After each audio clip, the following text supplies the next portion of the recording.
rebuilding. A catastrophic failure, a new start. Physically, mentally, our careers, our businesses. Step back, first step, next step. The driver in me just wants to get it done tomorrow. We'll do this, do that, let's move this, where are we at with this? You build some confidence, build some self-esteem, start to feel better about yourself. The Silverback Blueprint Podcast, a show for men over 40. We focus on getting stronger, staying motivated, building discipline, creating a community, and becoming truly happy. Hey guys, and welcome back to the Silverback Blueprint, episode 109. Believe half of what you see and none of what you hear. It's really cool. I'm looking at my notes and I spelled here the physical I'm here as opposed to the auditory I'm here. So in this case, I'm talking about what we hear through our ears. You know, I remember hearing that as a kid quite often. You know, my dad used to say that, and it's one of the few smart things he ever said to me.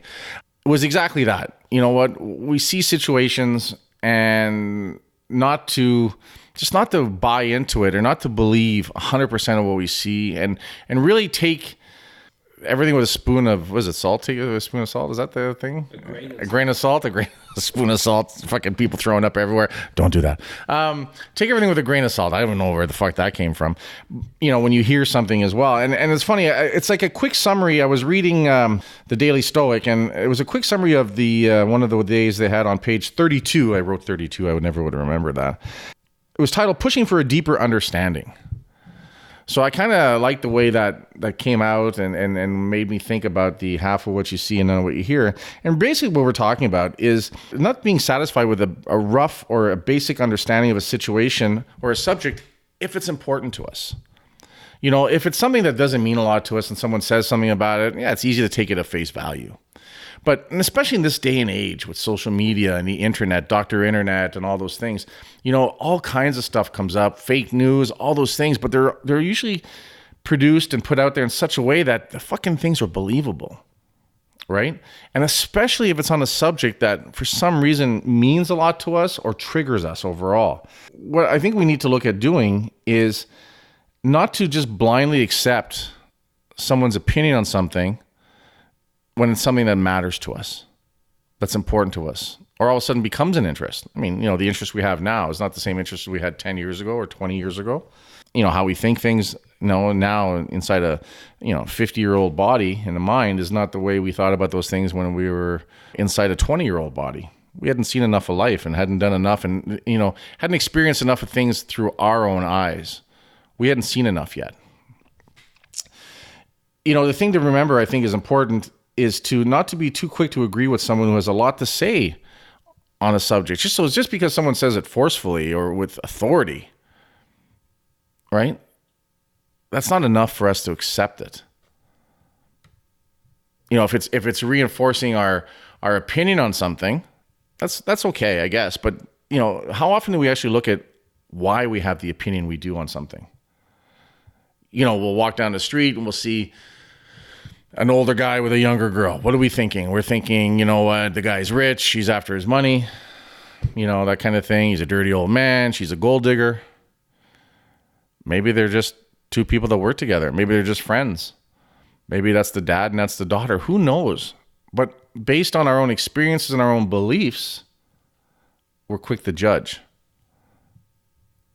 Believe half of what you see.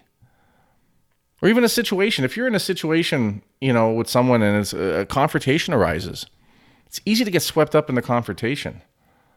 What's harder to do, but I think is more important, is while that's happening and you recognize it, try to get to the bottom of things. Why is this happening? Why is this person upset? Why am I upset? What's the logic behind it? What's really happening as opposed to what we think is happening? So I think that's really cool when we look at things that way. Why am I angry about this? Why am I excited about this? Why don't I care about this? And sometimes it's okay to sit there and say, hey, you know what, guys, this subject that's come up that we're talking about, I really don't know anything about it. There's a part of us that wants to not ever feel stupid or look stupid in front of other people. But we can't be experts on everything. It's just not possible. So what's wrong with saying when you get a subject, and this is what I try to do too, because like anything else, right? We have egos and we never want to feel out of place, right?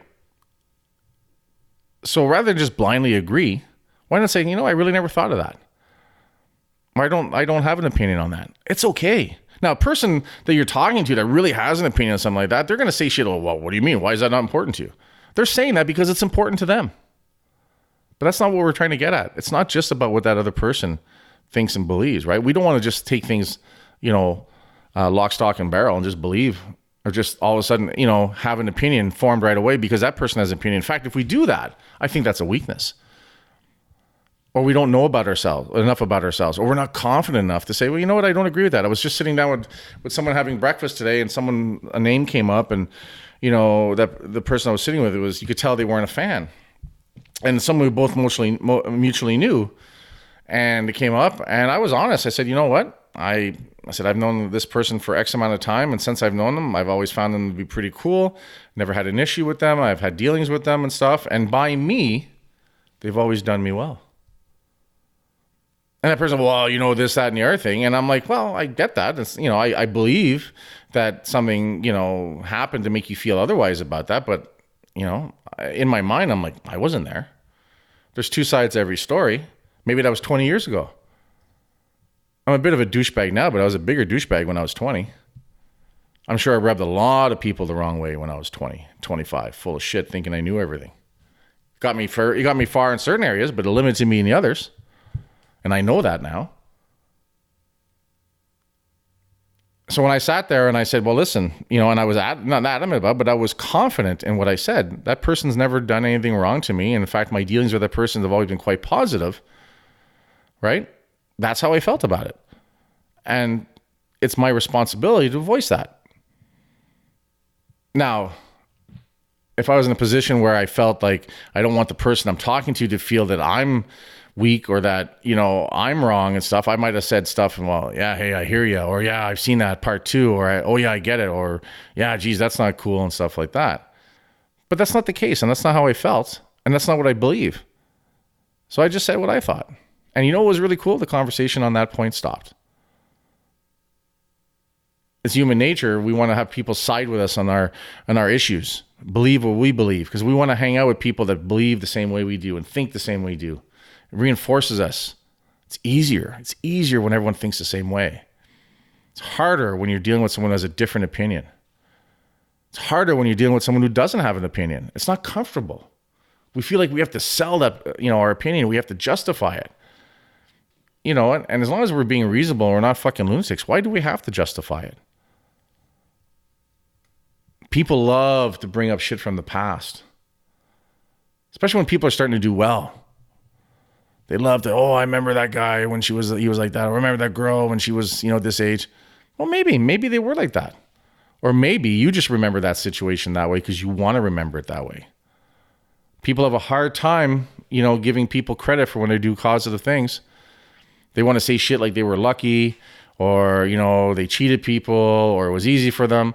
And really what they're saying is, I haven't done enough work in what I'm doing. I haven't worked hard enough. And if I haven't been able to achieve this level of status or prosperity this other person has, the only way it's possible is that other person cheated or was lucky.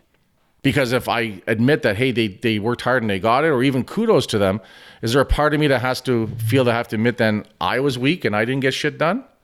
Right? And I think that is a tough pill for some people to swallow. They'll perform all kinds of mental gymnastics, right, to try and prove their own point to themselves. It's simple. I'm overweight because I eat like shit. Not because I'm not active. And not because I don't work out. I do all those things. And I do it fairly well on a lot of levels. But the reason why I'm overweight is because I make poor food choices. Now that I'm back on track and I'm eating better and I'm getting more, focused and I'm really focusing on improving one of those weaker areas of my life, I'm losing weight. I'm feeling better. But just because someone's leaner doesn't mean that they're smarter than me. Just because someone's leaner doesn't mean that they cheated. Doesn't mean that, I hear it all the time. Oh, he's got that physique because he's on drugs. Motherfucker, there's a lot of people on drugs. You know what? What's wrong with saying, dude, that guy has worked hard to build that body that he has, or that strength level, or to acquire that level of prosperity or happiness or the home or the vacation? Why not say, hey, that's great. Why not even celebrate a little bit? Why not have a little bit of admiration for that? And if we feel that's something we want, what they have, then don't make fucking excuses. Go out and do it. But don't try to sit there and justify it to yourself. And I find when people are ready to believe gossip and they revel in it and they like hearing it, it's because they're unhappy with where they're at. And they want to feel more confident. And they want to hear negative things about people because it makes them feel better about themselves, even if it's only for an instant. And it's fucking weak. How many times have you walked into a situation or seen something or thought about a situation and you thought it was completely, one way, and your mind had already formed opinions and this is what's happening, here's what's going on. And come to find out that it was 100% different. It was nowhere near what you thought. We've all been there. Ask the question, why did you believe that? Why did you want to believe the worst about a person? People that are victims in the past, and we've all been victims of certain things, and some more than others. For sure. But at the end of the day, if we stay stuck in those victim roles, we want to hear the bad things, especially if it's about people that we feel we were wronged by. And maybe we were wronged by those people. Maybe we weren't. Maybe we weren't wronged to the level that we think we were wronged. But because it's emotional, and it's hard, and it hurt us, and there's scars, it's amplified. So we want to hear the negative. We want to believe the negative.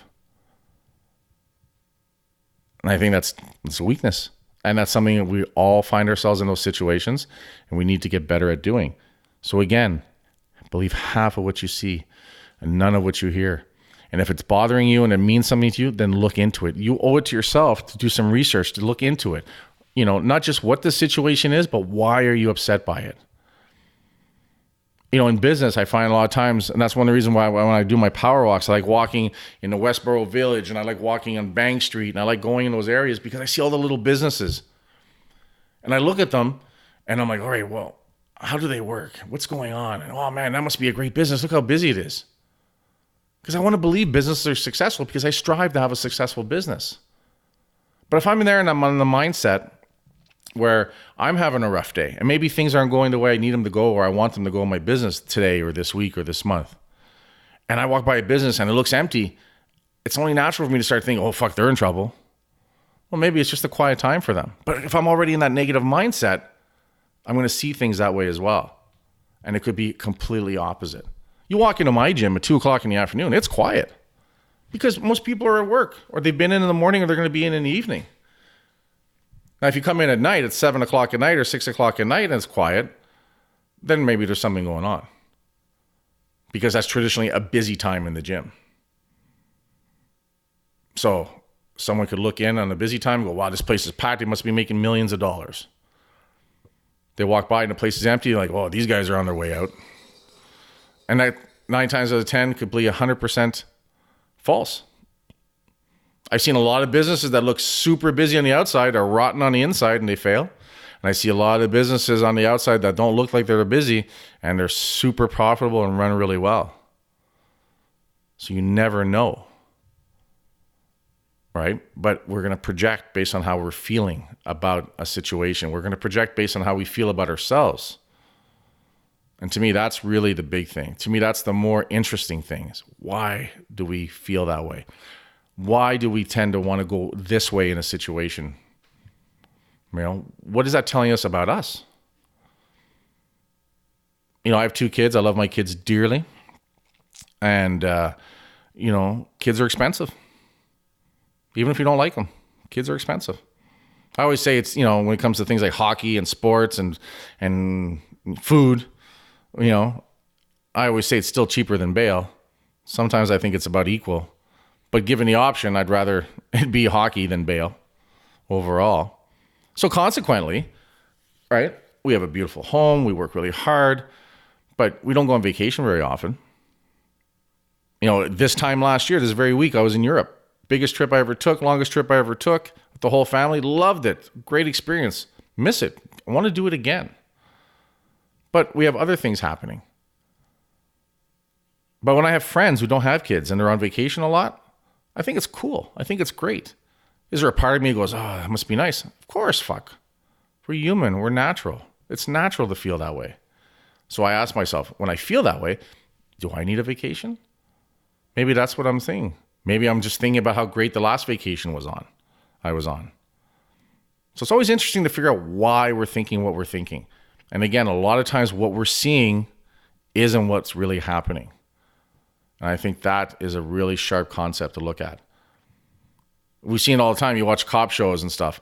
And, I like watching live PD. I think it's pretty cool. I like seeing the humanity, the crazy that's out there, the stuff that people deal with, especially cops and stuff, the excitement, the stress, all of it. I think it's very interesting. Sometimes I sit there in awe to think that all these things are happening. But a lot of times you get to a situation and sometimes you'll see on camera what's been happening. And then when they start talking to the individual people about what's happening, it's crazy how different the stories are. Because they're seeing things through their eyes and their experiences and their emotions. And they're projecting their feelings and their thoughts onto the situation. And the exact same incident someone else sees and they see it radically different. And I think that's quite amazing when I watch, cops or anyone in a resolution situation that can work to see through the different sides of the story to come up with what probably or most likely did happen. And then they make their decision from there. I think that's a great skill set. That's a skill set I'd like to keep improving. To see what's really happening. Get rid of some of the personal emotion and the personal biases and be able to really look at what's happening. Believe half of what you see and none of what you hear. I really like that. And I like how we can really take that and work with it as to why we see things the way we do. Why we want to believe the things we believe about situations. I think when we look at that and we get deeper on it and deeper with ourselves, I think we're going to see some interesting answers, maybe some scary answers, maybe some areas that we're going to realize that we need to work on. Guys, that's all I have to say today on that. Head on over to iTunes, leave us a 5-star rating, leave us a positive review. Head on over to the Silverback Blueprint backwards. I was looking out the window and I saw fucking 2 squirrels fighting. Oh, Kurt, you kill me. Head on over to Hostile Gear. Use the secret decoder ring password, Silverback. Get 20% off, something really cool. And as always, guys, work hard, motherfuckers. And I'll talk to you guys later.